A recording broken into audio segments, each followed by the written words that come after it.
오늘 출애굽기 18장의 이 말씀은 이제 이스라엘 백성들이 이집트를 떠나서 출애굽하여 이제 광야를 지나 하나님과의 중요한 언약을 맺는 시내산까지 가기 전에 있었던 그 일입니다. 출애굽기 19장 1절 2절에 보니까 그들이 르비딤을 떠나서 시내 광야에 3개월 만에 이르렀다 이렇게 말씀하고, 18장 앞에 있는 17장을 보니까 그들이 신광야에서 떠나 르비딤의 장막을 쳤고, 또 거기에서 8절에 보면 아말렉이 와서 이스라엘과 르비딤에서 싸웠다 이렇게 말씀합니다. 17장과 19장이 전부 다 이 르비딤이라고 하는 지역을 중심으로 기록이 되어 있습니다. 그래서 오늘 말씀 18장은 르비딤에 있는 이스라엘 백성들과 모세의 장인 이드로가 방문한 사건이라고 볼 수가 있습니다. 이드로는 미디안 족속의 제사장입니다. 이 제사장이라고 이야기하는 그 원어의 뜻을 보니까 예언한다, 또 예보한다, 이러한 말을 가진 단어에서 유래가 되었습니다. 그래서 이 제사장이라고 하는 말을 당시에 이 말에 속한 사람이 어떤 일을 하는가 살펴보았더니 제사를 집례하는 자, 종교적인 일이죠. 또 그 다음에 왕으로서의 신분과 자격을 가지고 있습니다. 그러니까 이 당시에 이 종교와 정치가 분리되지 않고 종교적 지도자 또 정치적 지도자, 어떤 부족의 지도자로서 종교적, 정치적, 여러 가지 또 군사적 이러한 역할을 감당하던 사람을 의미하는 말로 이 말을 제사장이라고 하는 말을 이해할 수가 있습니다. 그래서 정치적, 군사적으로 한 그 민족, 한 족속의 우두머리인 족장 정도로 이해할 수가 있습니다. 모세가 일찍이 광야로 도망하여 이 미디안 제사장인 이드로의 양을 치면서 이제 이드로의 사위가 되었는데요. 이 미디안 족속이 어떤 사람들인지 좀 살펴보니까 미디안 족속은 그 아브라함에게서부터 시작이 됩니다. 아브라함이 이제 자신의 그 본 부인이었던 사라가 먼저 죽습니다. 그리고 사라가 죽은 후에 이 아브라함이 그두라라고 하는 여인과 다시 결혼을 하게 되는데, 그두라를 후처로 받아들이게 되는데, 이 그두라에게서 낳은 아들 중에 미디안이 있습니다. 말하자면 아브라함에게 있어서 예를 들어 이스마엘의 후손들도 일종의 그 유대인들이나 이들과 먼 친척벌인 것처럼 이 그 미디안도 사실 따지고 보면 아브라함의 자손이라고 볼 수 있습니다. 이들은 주로 어디 살았냐면 지금 현재 이스라엘의 동남쪽, 또 아라비아 반도의 이제 북서쪽에 살았습니다. 여기가 모세가 이집트에서 이제 살인을 하고 도망간 지역이 여기쯤 됩니다. 현재는 이 사우디아라비아 지역이라고 볼 수가 있습니다. 이 미디안 족속은 성경에 종종 등장을 하는데요. 보니까 이스라엘 백성들을 몹시도 괴롭혔던 족속입니다. 사사기에서 우리가 기드온이라고 하는 사사를 알고 있는데, 이 기드온 시대에 이스라엘 민족을 아주 집요하게 괴롭혔습니다. 그때 워낙 이 미디안 족속들이 활발했고 또 약탈을 주로 중심으로 하는 그런 족속이었기 때문에 이스라엘 민족이 파종을 해놓으면 또 그 여러 가지 곡식들을 이제 거두어 들이면 그것을 마치 메뚜기 떼처럼 올라와서 새까맣게 올라와서 이스라엘 백성들이 저장해 놓은 것을 싹 다 털어가는 겁니다. 아주 좀 악랄하게 이스라엘 민족을 또 집요하게 그렇게 괴롭혔던 적이 있습니다. 매우 호전적이고 또 어떤 면에 있어서는 상당히 잔인한 성격을 가진 민족들입니다. 모세가 이제 이 미디안 족속들이 사는 지역까지 도망을 해왔기 때문에 꽤 먼 곳까지 도망해 온 것으로 볼 수 있습니다. 거기에서 마침 인격적인 지도자인 이 이드로를 만나서 모세가 아내 십보라를 얻게 됩니다. 모세의 장인인 이드로가 이 모세의 아내였던 십보라와 두 아들들 게르솜과 엘리에셀이라고 하는 이 두 아들들을 이드로가 데리고 온 부분이 조금 궁금하고 이상합니다. 원래 모세가 이쪽 지역에 이제 살고 있다가 여기에서 하나님의 부름을 받고 너는 이집트에 가서 이스라엘 백성들을 내가 이끄는 대로 출애굽시켜라. 이 명령에 따라서 모세가 이제 이스라엘 백성들을 출애굽시키는데, 그런데 여기서 모세가 이집트로 가는 도중에 이 자녀들이 이제 할례를 받는 일이 생기게 됩니다. 그렇지 않으면은 하나님의 사자로부터 이 자녀들이 굉장히 목숨이 위험한 상황이 있었습니다. 그때 십보라가 아주 지혜롭게 처신을 하여 아들들의 생명도 살리게 되고, 그리고 이제 할례를 받는 이 과정을 겪게 되면서 모세는 이집트로 그렇게 가게 되고, 이 모세의 아내 십보라와 두 아들들은 여기서 이 상황에서 이제 이집트로 걸어갈 수 없으니 이 아들들은 다시 친정 아버지가 있는 친정으로 그렇게 가게 되었습니다.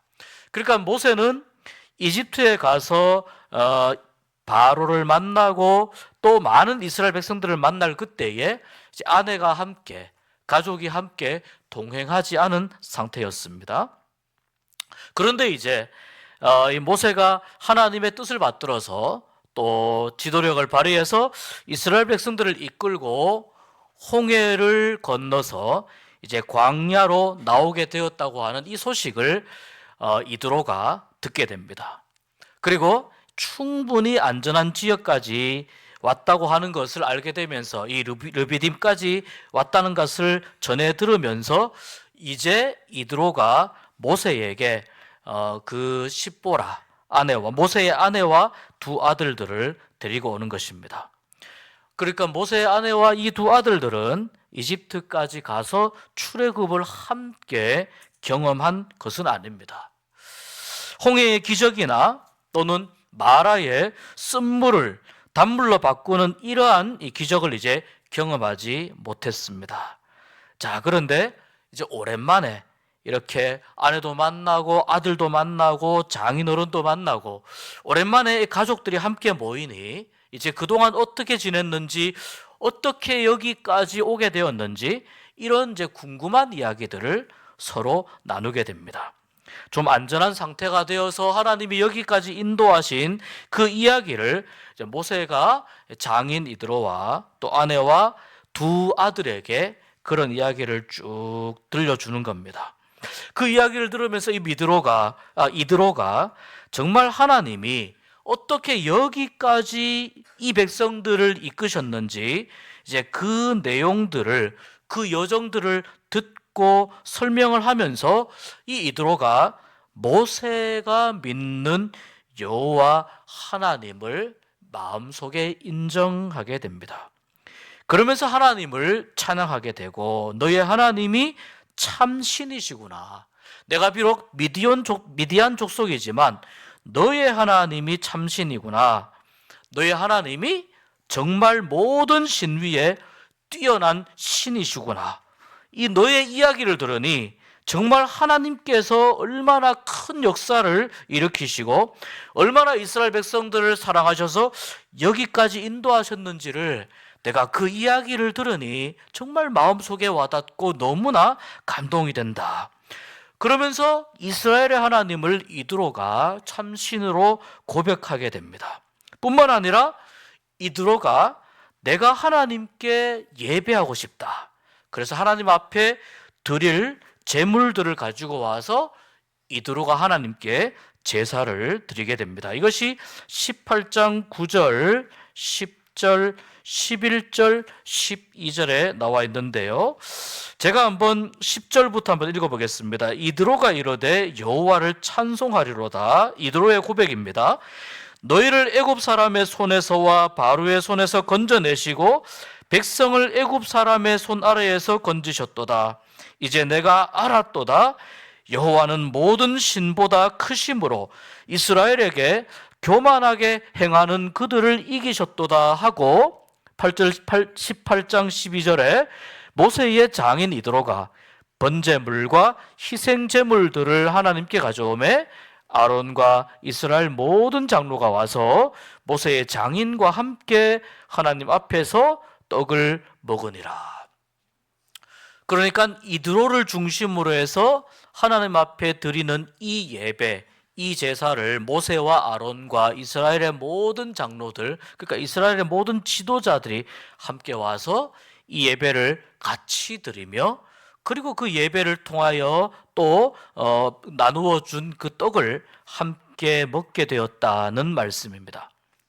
이드로가 모세에게 방문한 이 사건의 첫 번째 중요한 의미는 이방인의 지도자였던 이드로가 모세의 말만 듣고 여호와 하나님을 인정하고 받아들이고 하나님께 예물을 드리고 제사한 이 사실입니다. 이미 하나님은 여기서부터 이 사건을 통해서 하나님은 이스라엘만의 하나님이 아니라 미디안 사람인 모세의 장인 이드로의 하나님도 되심을 우리가 알게 됩니다. 그러니까 이방인이 물론 모세의 장인이지만 그러나 그의 신분과 그의 출신은 이방인 아닙니까?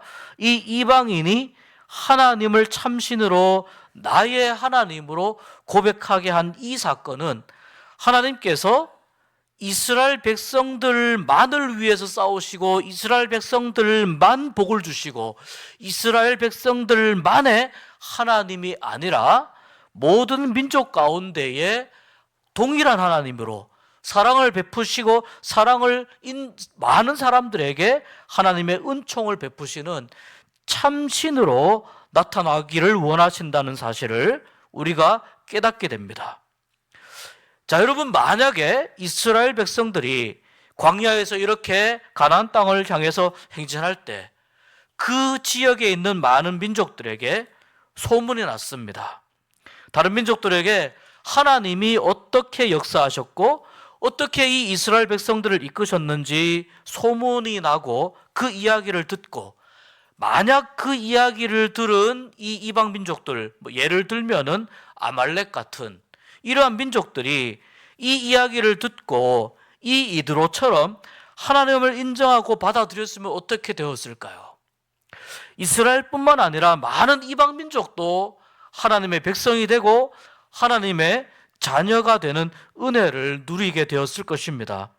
그러나 실제로 이 이방 민족들은 이스라엘에 행한 하나님의 그 놀라운 일들과 소문을 들으면서도 심지어는 이집트에서 바로에게 하나님이 어떻게 10가지 재앙을 가지고 역사하셨는지, 어떻게 이스라엘 백성들을 홍해를 건너게 하셨는지 이 모든 이야기를 다 들으면서 그들이 여호와 하나님을 두려워하기는 했지만 하나님을 받아들이거나 인정하거나 나의 하나님으로 모시고자, 나의 하나님으로 섬기고자 그렇게 결단하지는 못했습니다.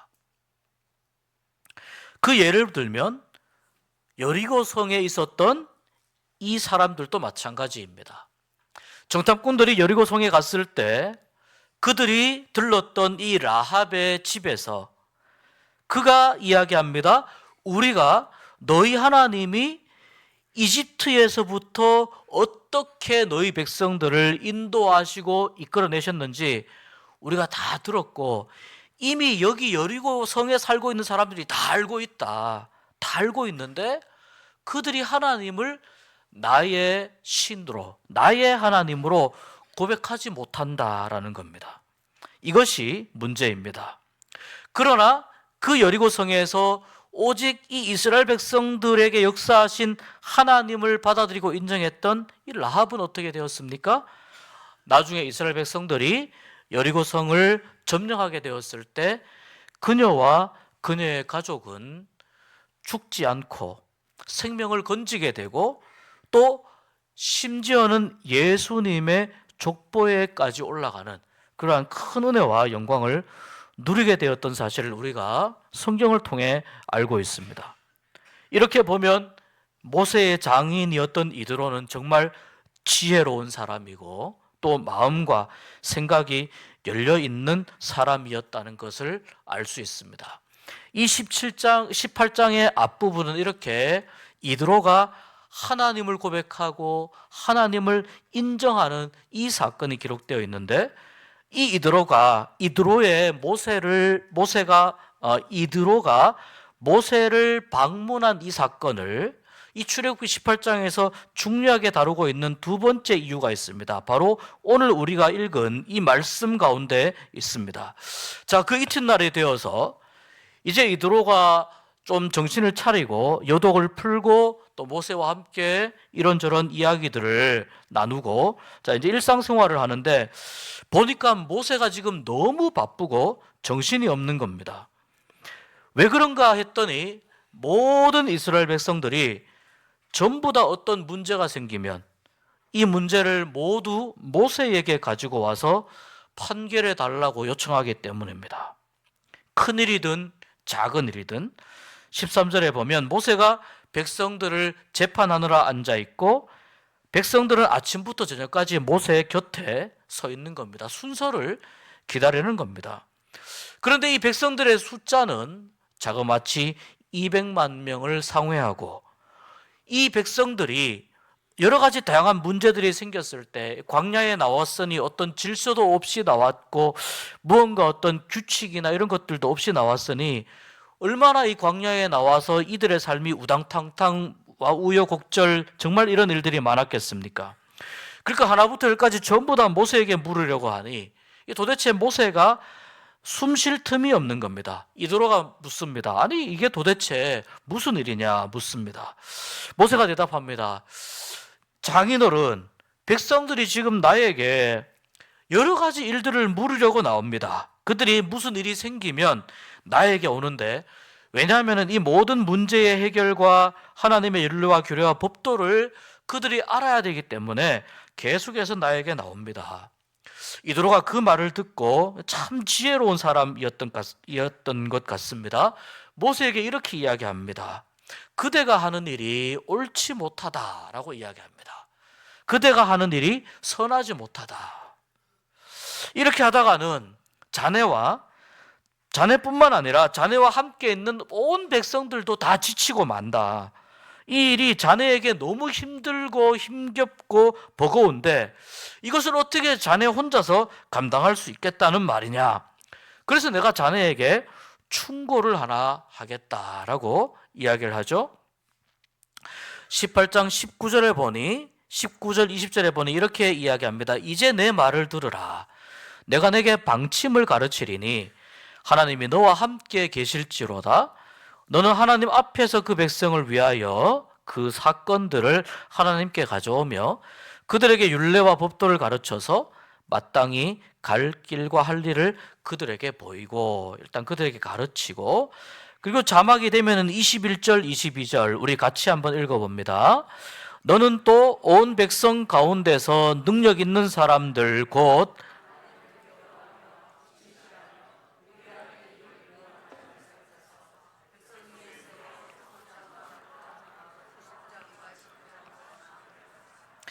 그들이 때를 따라 백성을 재판하게 하라.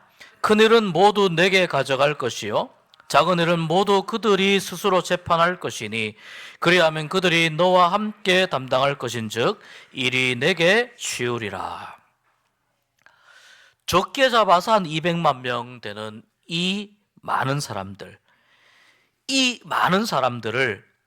12개의 지파로 나누고 그리고 각 지파에서 뛰어난 사람을 먼저 지파장으로 삼고 그 밑에 그 다음 순서를 따라서 지도자를 세우는데 천부장, 이게 1000명을 감당하는 사람이죠. 백부장, 50부장, 10부장으로 그 조직을 구성해서 백성들의 모든 일을 살피도록 하라. 이것이 이드로의 충고입니다. 그렇게 하는데 어떤 사람들을 세워야 하는가? 21절입니다. 우리가 읽었습니다만, 자, 능력 있는 사람들을 세우는데 곧 하나님을 두려워하며 진실하며 불의한 이익을 미워하는 사람들, 이들을 세우라고 합니다. 그리고 모든 이스라엘 백성들에게는 19절 20절에 보면 하나님의 율례와 법도를 가르쳐서 마땅히 갈 길과 할 일을 이스라엘 백성들에게 다 전부 다 알게 하여야 한다는 겁니다.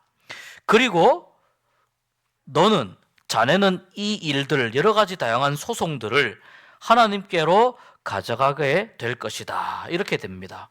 이 말씀에서 이제 그 여러 가지 일들을 하나님께로 가져간다라고 했을 때 이건 무슨 뜻이냐면, 이 백성들이 이제 스스로 해결하기에 난처하고 애매한 여러 가지 일들일 경우에 10부장을 거치고 150부장, 100부장을 거치고 1000부장을 거쳐도 해결이 안 되는 일들을 모세에게 가지고 와서 하나님께 나아가서 하나님의 지혜로운 판결을 받으라는 것입니다. 그러니까 이 백성들 사이에서 뛰어난 사람들을 지도자로 세우고 그 과정 가운데에서 이 백성들을 다스리라고 하는 이 일은 결국 무엇입니까? 모세로 하여금 결국 이 작은 일들은 스스로 그 안에서 해결을 하고, 왜냐하면 율례와 법도를 가르쳤기 때문에 그 율례와 법도 안에서 해결을 하나 점점 좀 의미가 있는 큰 일들은 하나님 앞에 가져오게 함으로 인해서 이 이스라엘 백성들의 생각과 관심이, 그들의 삶의 초점이 하나님께로 모아지도록, 하나님 중심주의로 하나님께서 모든 일들, 가장 중요한 일들과 큰 일을 하나님이 다스리시고 주관하시기 때문에 모든 일들을 하나님이 감당하시고 하나님이 일을 이끄시고 인도하신다는 이 하나님 제일주의로 이스라엘 백성들의 마음 가운데 심겨지게 하라는 뜻입니다. 말씀 가운데 그 율례와 법도 안에서 무슨 뜻입니까? 이스라엘 백성들이 가야 할 길, 해야 할 일들, 이것을 분명히 알게 하라고 기준과 범위를 제시하고 있는 것입니다. 그런데 무엇이 조건입니까? 자네도 이 일을 좋게 여기고 또 하나님이 이것을 기뻐하실 때에 이렇게 하면 좋겠다. 나의 제안이고 나의 충고이지만 지금 지도자는 모세 자네이니 자네도 이 일을 받아들이고 하나님도 이것을 기뻐하시고 허락하시면, 그래서 23절에 이렇게 말씀합니다. 내가 만일 이 일을 하고 하나님께서도 내게 허락하시면 내가 이 일을 감당하고 이 모든 백성도 자기 곳으로, 자기 집으로 평안히 가리라. 그러니 하나님께서 이것을 인정하시고 기뻐하시면 이 제도를 만들으라는 겁니다. 이 제도를 적용해 보라는 겁니다. 이스라엘 조직에 있어서 답답하고 막힌 어떤 혈류가 뚫리는 기분입니다. 모세는 이 이드로의 말을 듣고 받아서 그 이드로의 말을 적용하여 이스라엘 백성들에게 이 충고를 그대로 실천하게 됩니다. 우리가 오늘 이 모세의 경우를 보는 것처럼 오늘 이 말씀은 우리에게 무엇을 가르쳐 주느냐?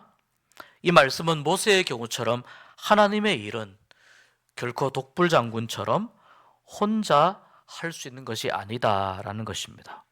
물론 모세가 위대한 지도자였고 또 많은 민족들, 많은 사람들을 거느리고 있었으나 모세 혼자 감당할 수 없는 일들이 있었습니다. 그래서 여러분 고린도전서에도 이렇게 말씀합니다.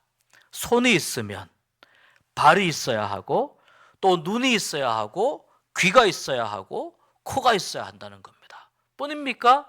입도 있어야 하고 또 눈썹도 있어야 하고 여러 가지 다양한 모든 몸의 지체가 다 있어야 되는 것처럼 하나님의 일에도 또 하나님의 공동체도 이와 같다는 것입니다.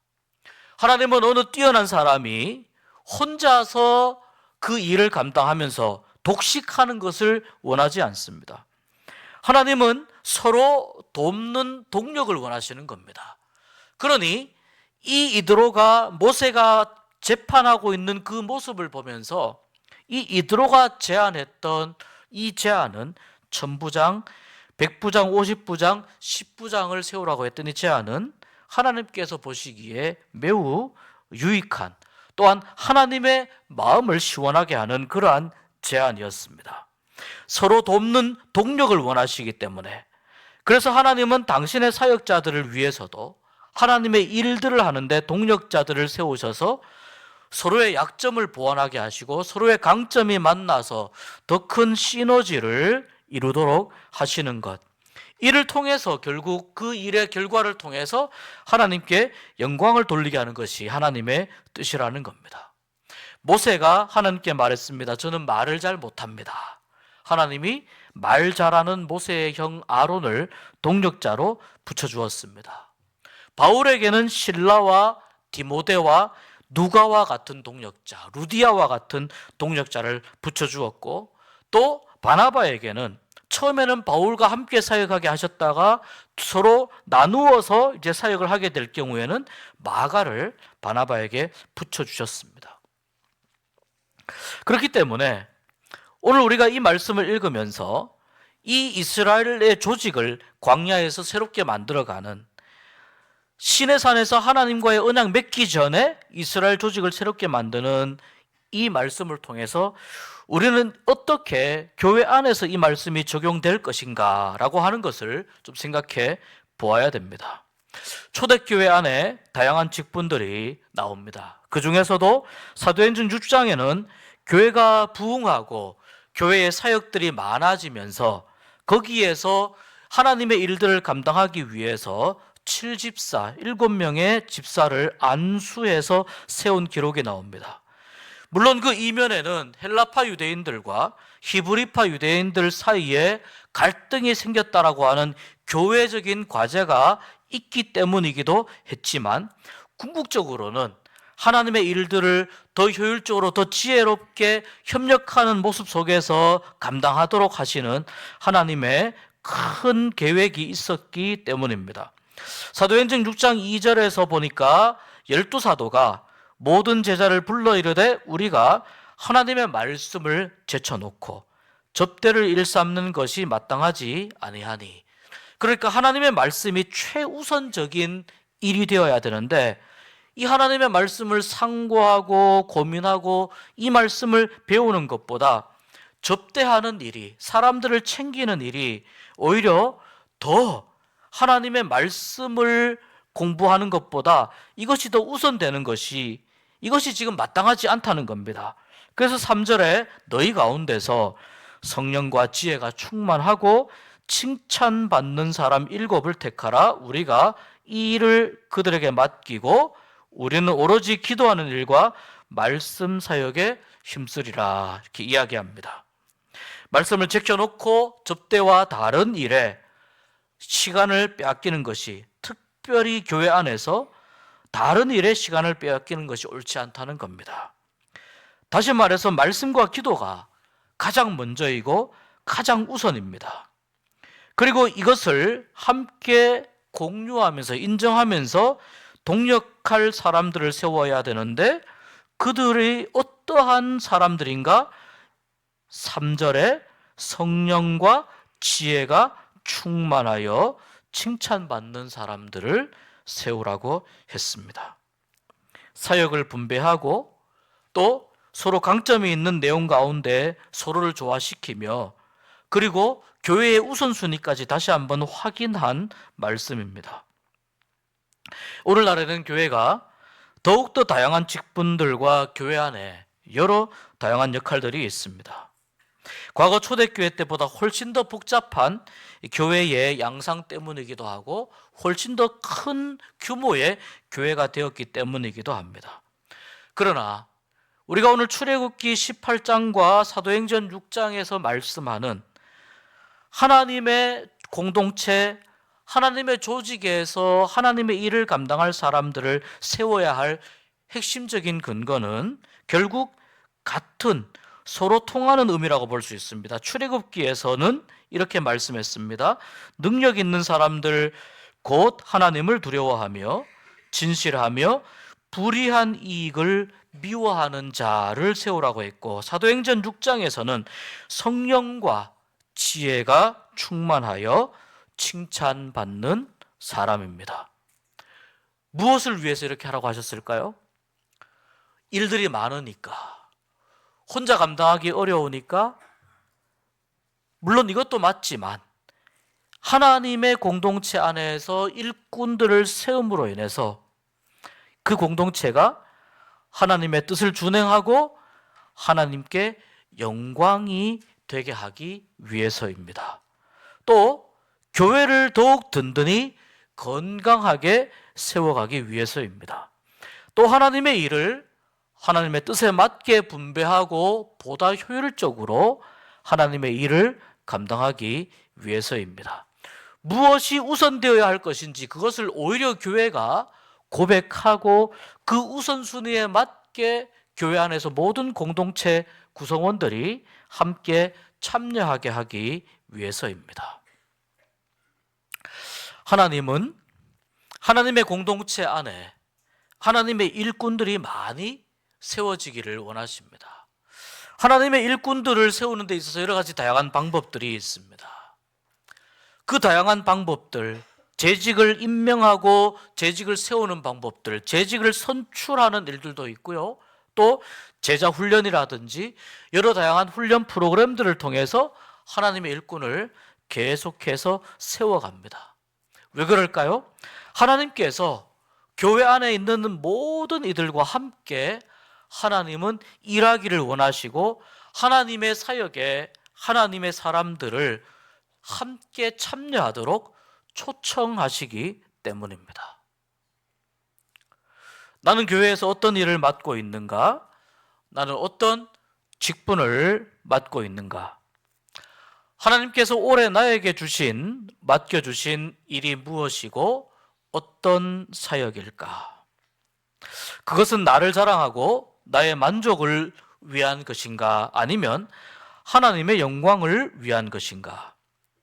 내가 기분이 좋으면 맡아서 하고 기분이 나쁘면 하지 않고 나와 하나님과의 관계성 안에서 내가 맡은 사역인가? 하나님께서 나에게 맡겨주신 사역인가? 아니면 나를 드러내기 위한 일인가? 어찌 감히 나 같은 사람이 이러한 마음인가? 에이, 나 없으면 안 되지. 이러한 마음인가? 나처럼 부족한 사람에게 하나님도 나처럼 부족하고 연약한 사람을 불러서 일을 맡기시나요? 이러한 마음인가? 아니면 나 정도면은 당연히 이러한 직분과 역할은 맡아야지. 이러한 마음인가? 사실 오늘 우리가 1월 세 번째 주일 예배를 드리는데요. 우리가 재직 헌신 예배를 드리는 날인데 제가 기도하고 고민하다 보니까 오히려 오전 예배에 우리 다양한 재직들과 하나님의 일을 맡은 모든 우리 교회 공동체 구성원들에게, 모든 하나님의 백성들에게 함께 주시는 말씀으로, 가르쳐 주시는 말씀으로 이 말씀을 나누고자 하는 그러한 마음이 계속해서 제 마음 가운데서 요동쳤습니다. 그래서 재직 헌신 예배로 하지 않고 이 예배 가운데에서 이 말씀을 함께 나누기를 원하는 것입니다. 여러분, 하나님은 분명히 우리 모두와 함께 일하기를 원하시고 우리 모두가 정말 각자의 달란트, 삶의 형편과 상황, 각자의 능력과 여러 가지 성격들, 이런 것들 가운데에서 감당할 수 있는 하나님의 일을 맡기를 원하십니다. 하나님 앞에서 그 일을 맡고 내가 그 일을 감당함으로 인해서 공동체는 건강한 공동체가 되고 또 하나님께 영광을 돌리는 그러한 공동체가 되기를 원하십니다. 그런데 말씀드린 것처럼 출애굽기 18장도 그렇고요.